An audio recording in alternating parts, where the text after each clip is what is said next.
और देवेश बाबू ने इस तरह का बयान किस परिप्रेक्ष्य में दिया ये मुझे मालूम नहीं, लेकिन इतना हम जरूर कहेंगे कि प्रतिनिधि चुने जाने के बाद व्यक्ति मत देने वाले न देने वाले सबका प्रतिनिधि होता है। लेकिन इतना जरूर कहेंगे कि जिस व्यक्ति से काम लो मौके पर उसका भी सम्मान बढ़े, इसका भी ख्याल रखो। पुल गिर जाए तो निश्चित रूप से ये चिंता का विषय है। 6 बार भी पुल गिरा, जो लोग इसके लिए जिम्मेवार थे उन पर कठोर कार्रवाई होता तो मैं समझता हूं कि आगे जो संवेदक हैं, अधिकारी हैं, वो निश्चित रूप से ऐसे कार्यों में सचेत रहते। जब देश के पैमाने पर या राज्य के पैमाने पर किसी परीक्षा का प्रश्न पर आउट हो जाता है परीक्षा से पहले और बिहार से लोग पकड़े जाते हैं तो निश्चित रूप से इस प्रदेश के प्रतिष्ठा पर प्रश्न खड़ा होता है। जहाँ तक विशेष राज्य का दर्जा बिहार को देने की बात है,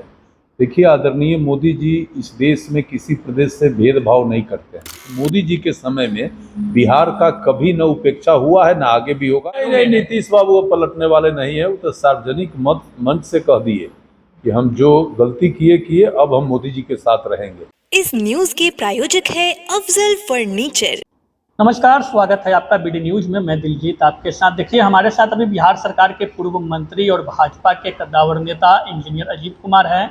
बातचीत करेंगे। लोकसभा चुनाव के परिणाम आने के बाद पहली बार मुखातिब होंगे इनसे, और साथ ही बिहार में जिस तरह से राजनीतिक अभी उथल पुथल मची हुई है जेडीयू के एक सांसद के बयान को लेकर के, और साथ ही जो लोकसभा चुनाव के परिणाम आने के बाद नीट की परीक्षा में जिस तरह से पेपर लीक का मामला सामने आया, इन सब तरह के मुद्दों को लेकर के बातचीत करेंगे। पहले स्वागत करते हैं आपका। चलिए, बहुत धन्यवाद। और लोकसभा चुनाव के बाद पहली बार हम लोग बातचीत कर रहे हैं। मोदी जी तीसरी बार प्रधानमंत्री बन गए हैं। उम्मीदें बढ़ गई है बिहार के लोगों की। विशेष राज्य का दर्जा की मांग वर्षों पुरानी अधर में लटकी हुई थी। लग रहा है कि अब 3.0 जो मोदी जी की सरकार बनी है उसमें बिहार को विशेष राज्य का दर्जा मिलने जा रहा है। देखिए आदरणीय मोदी जी देश का तीसरी बार प्रधानमंत्री चुने गए हैं, ये तो पहले से तय था। क्योंकि मोदी जी ने जिस तरीके से इस देश को दुनिया के सामने प्रोजेक्ट किया है, इसका कोई काट नहीं है। ये बेमिसाल चीज़ है और संपूर्ण भारतवासी मोदी जी के इस कदम का न केवल स्वागत किया है बल्कि मोदी जी को प्रधानमंत्री बनाकर उनके कार्यों पर मोहर लगाया है। जहाँ तक विशेष राज्य का दर्जा बिहार को देने की बात है, देखिए आदरणीय मोदी जी इस देश में किसी प्रदेश से भेदभाव नहीं करते हैं।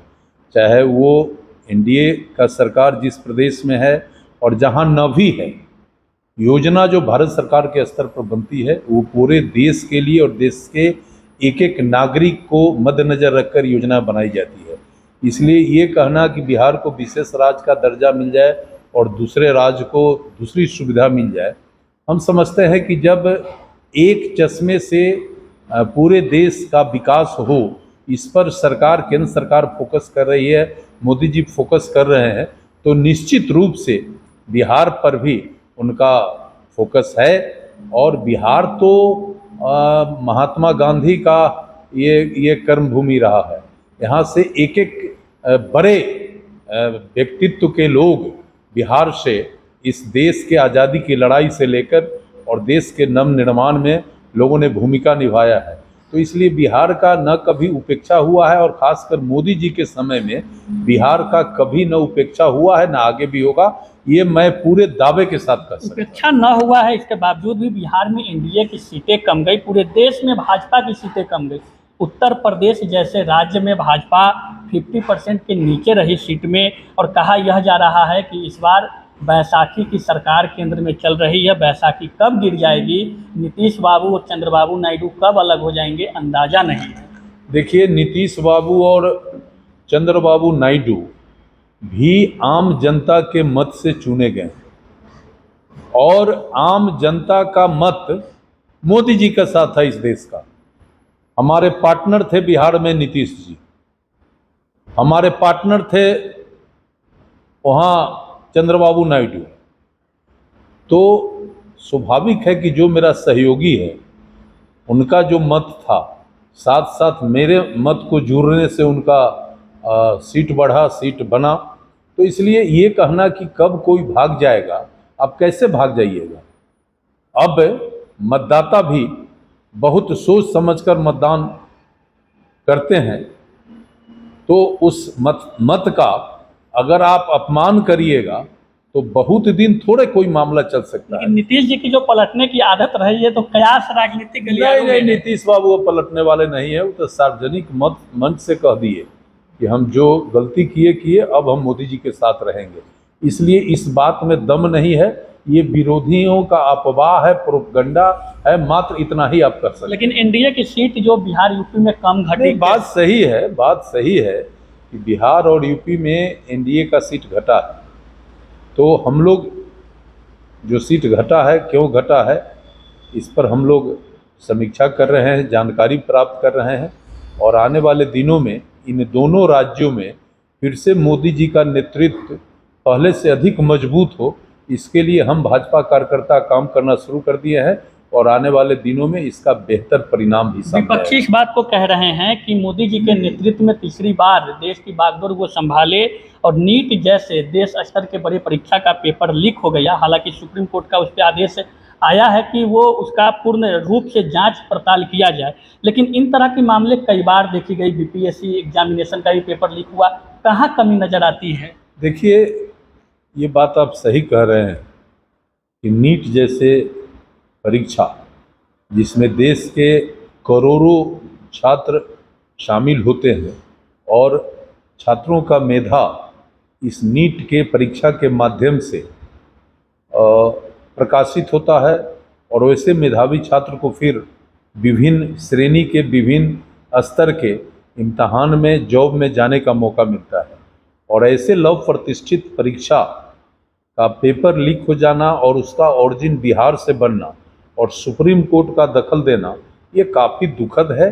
और ख़ासकर इस देश के मेधावी छात्रों के भविष्य के पर एक ये गहरा प्रश्न चिन्ह लग जाता है।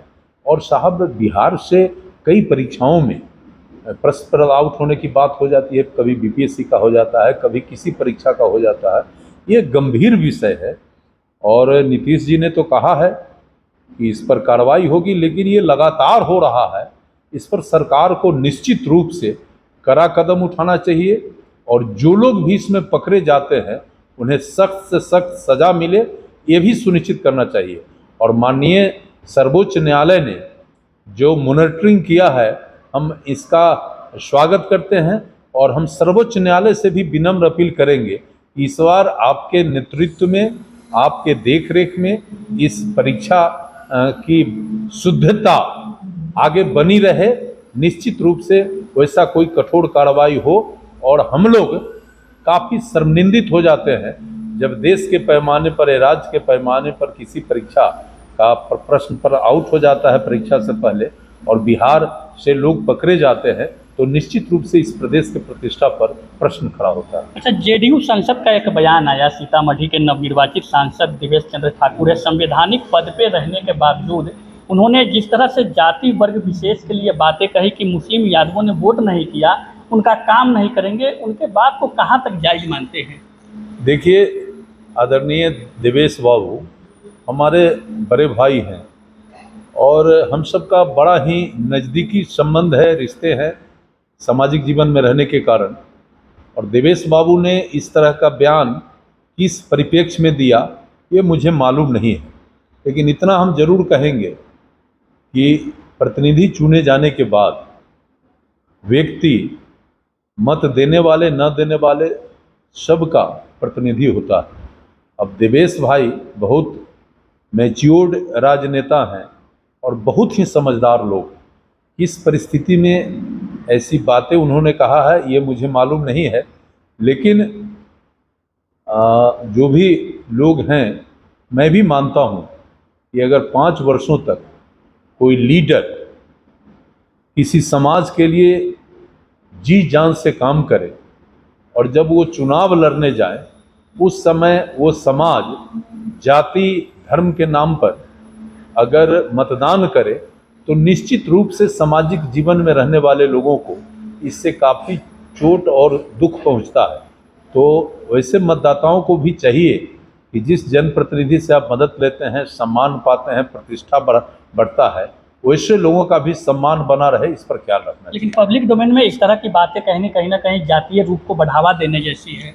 नहीं नहीं, ऐसी बात नहीं है। देवेश चंद्र जी सभी धर्म, सभी जाति, सभी वर्ग के लोगों के लिए सुगम तरीके से उपलब्ध रहते हैं।